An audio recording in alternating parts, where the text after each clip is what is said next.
அஸ்ஸலாமு அலைக்கும் ஃப்ரெண்ட்ஸ். இன்ஸ்டண்ட்டாக கேரட்டை வச்சு ஒரு ஸ்வீட் ரெசிபி எப்படி செய்கிறேன்னு பார்க்கலாமா? அதுக்கு ஃபர்ஸ்ட் பேனில் 1 டேபிள் ஸ்பூன் கீ, துருவின கேரட் 1 கப் ஆட் பண்ணி 50% வேக விட்டு again 1 table spoon ghee, 1 cup rice. இதை யூஸ்வலாக கொஞ்சமாக மில்க் ஆட் பண்ணி மிக்ஸி ஜாரில் நல்ல ஃபைன் பேஸ்ட் பண்ணி தான் சேர்க்கணும். எனக்கு இப்படி கையால் கொஞ்சம் மசிச்சுட்டு சேர்த்தா பிடிக்கும், அதனால் இப்படி ஆட் பண்ணியிருக்கேன். நீங்கள் மிக்ஸி ஜாரில் நல்ல ஃபைன் பேஸ்ட் பண்ணி சேர்த்துக்கோங்க. இப்போது இது கூட 1 கப் மில்க் ஆட் பண்ணிக்கோங்க. நீங்கள் எந்த கப்பில் ரைஸ் கேரட் எல்லாம் எடுக்கிறீங்களோ அதால் 1 கப் ஆட் பண்ணிக்கோங்க. இப்போது இதோட மில்க் எல்லாம் ட்ரை ஆகி நல்லா திரண்டு வந்ததும் 1 கப் ஜக்கரி மெல்ட் பண்ணி வச்சுருக்கேன்.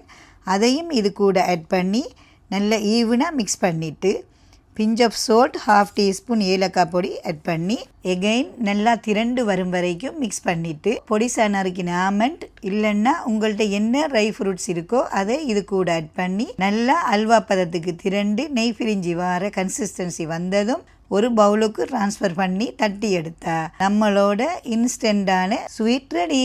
உங்கள் வீட்டுக்கு விசிட்டர்ஸ் யாரும் வந்தாங்கன்னா என்ன செய்கிறதுங்கிறத யோசிக்கிறத விட்டுட்டு இதை பண்ணி கொடுத்து பாருங்கள். உங்கள் கைக்கு தங்க வளையலே போட்டுட்டு போவாங்க. இந்த மாதிரியான நிறைய வீடியோஸுக்கு அப்படியே நம்ம சேனலை மறக்காமல் ஃபாலோ பண்ணுங்க.